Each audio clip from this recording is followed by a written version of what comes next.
Di Jati Anom, kita telah menerima banyak laporan dari petugas sandi yang berkeliling di sekitar tanah perdikan.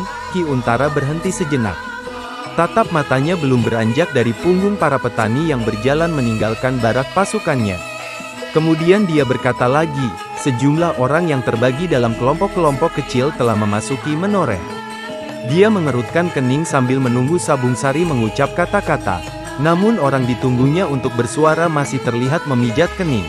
Lalu Untara berkata lagi, aku tidak ingin kita terlambat melakukan pencegahan.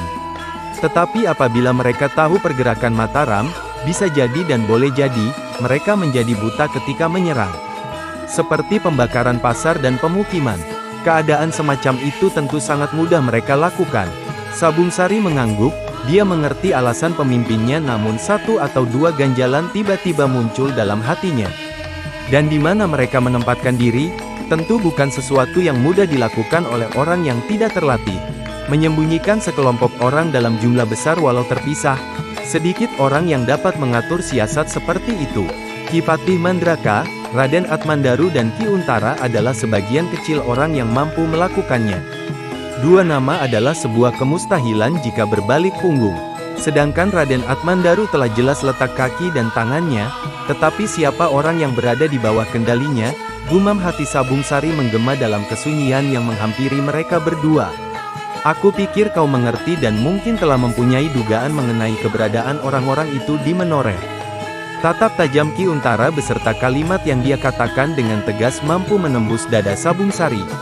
Wajar jika Ki Untara seolah mengerti isi pikirannya karena memang seperti itulah cara berpikir seorang prajurit yang berpangkat tumenggung, pikir Sabung Sari sambil membenahi duduknya. Kemudian berkata, Anda benar, Ki Tumenggung. Saya sudah menyusun sebuah pengamatan tetapi sepenuhnya belum dapat diungkapkan dengan jelas.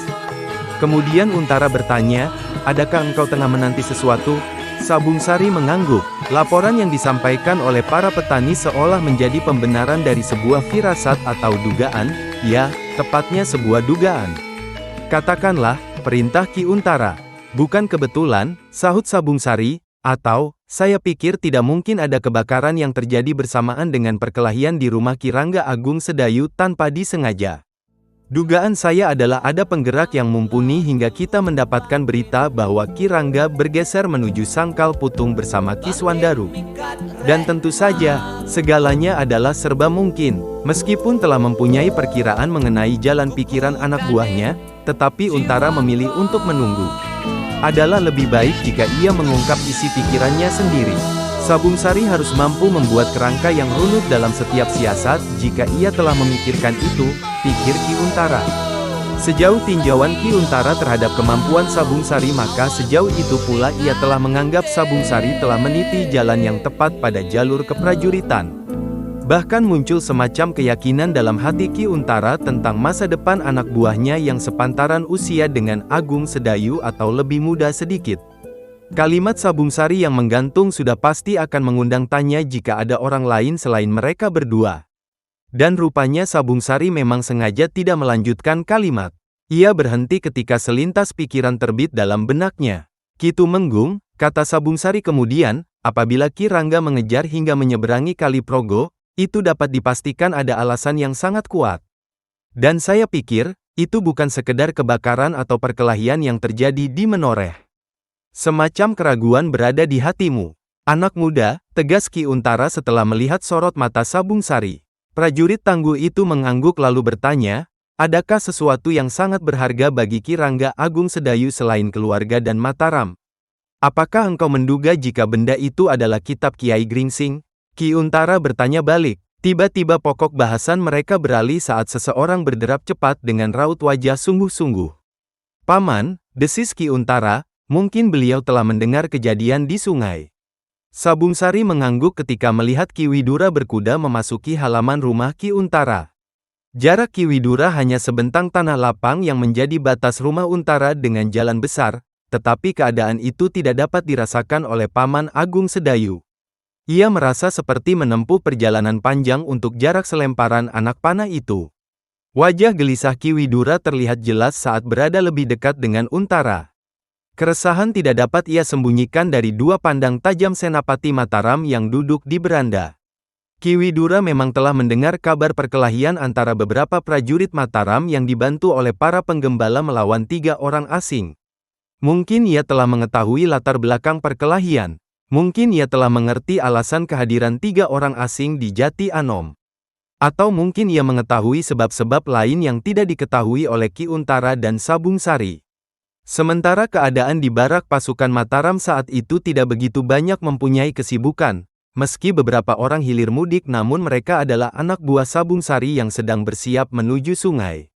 Tampaknya kalian sudah bersiap menuju ke sana, berkata Ki Widura setelah duduk di samping kiri Ki Untara. Apakah kami tidak menunjukkan sebuah kecepatan yang seharusnya ada di dalam setiap pasukan? Tanya Sabung Sari. Ki Widura mengerutkan kening, kemudian berkata, tidak. Cukup memadai karena orang-orang asing itu bukan 3 orang biasa. Sabung Sari menegakkan punggung sambil berkata, apakah Ki Widura sudah meninjau keadaan Ki Panuju? Oh, maaf, bukan maksud saya seperti itu, tetapi tentang penyebab kekacauan. Raut wajah merah sedikit menghias Sabung Sari ketika menyadari pertanyaannya yang salah. Namun Ki Widura mengerti maksud dari lurah prajurit Mataram itu. Ia memberi jawaban kemudian, aku belum melihat suasana perkelahian, tetapi aku dapat membayangkan ketangguhan mereka. Engkau tentu mengerti, bahwa para peronda dan Ki Panuju bukan sekumpulan prajurit yang mudah ditaklukkan dengan 20 orang lapis pertama sebuah padepokan, tetapi, perkelahian itu telah berlangsung cukup lama. Benar, bahkan terlalu lama apabila kita melihatnya dari segi jumlah, sahut Untara seraya menengok kesiapan prajuritnya. Baiklah, mereka telah bersiap, kata Ki Untara lalu berpaling pada wajah pamannya dengan permintaan yang terbungkus dalam satu tatap mata. Ki Widura menarik napas kemudian bangkit dari tempat duduk. Aku akan menemani Sabung Sari. Terima kasih paman, ucap Ki Untara. Sekejap kemudian Ki Untara telah melepas Ki Widura, Sabung Sari dan 5 orang prajurit berkemampuan khusus tetapi tidak dapat dibandingkan dengan keahlian pasukan yang dipimpin Agung Sedayu.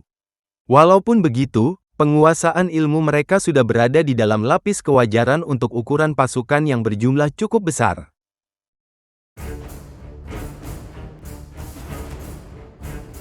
Pohon-pohon rindang telah menghalangi cahaya matahari yang masih berhasrat menjangkau permukaan sungai sewaktu beberapa penggembala telah tumbang. Mereka belum mati dan perkelahian telah meningkat semakin tajam ketika susunan gelar mulai timpang. Ki Garuwesi benar-benar terperangah dengan kemampuan Ki Panuju, tetapi ia tidak berusaha menghindar atau mengalah untuk setiap serangan. Bahkan menurutnya, Ki Panuju adalah lawan yang sangat menarik. Maka perkelahian hidup mati itu dipandangnya sebagai satu kegembiraan. Keteguhan Ki Panuju mempertahankan ciri khusus laga prajurit seperti siraman minyak yang membakar gelora tandang Ki Garuwesi. Benturan kekuatan terjadi berulang kali. Setiap kali salah seorang dari mereka menyerang maka lawannya akan menerima serangan dengan terbuka. Pukulan beradu pukulan, tendangan bertukar tendangan. Ketika seorang menjauh maka lawannya akan berkisar untuk menutup langkah pergerakannya. Saat mereka terpental karena benturan, maka cukup sekejap untuk kembali saling melibat dan membelit dengan kekuatan raksasa. Dan pada saat itu Ki Garuwesi berpikir bahwa kemenangan kecil di Jati Anom ini akan menjadi landasan baginya meraih tampuk lebih tinggi. Ia jujur mengakui dalam hati bahwa selama ini merasa dipinggirkan oleh Raden Atmandaru. Mereka memang bukan baru berkenalan karena keduanya adalah teman lama dalam pengembaraan. Ki Garuwesi, meski sering meragukan perkataan Raden Atmandaru tentang asal-usul dirinya, mempunyai rasa hormat tinggi pada kawannya ini.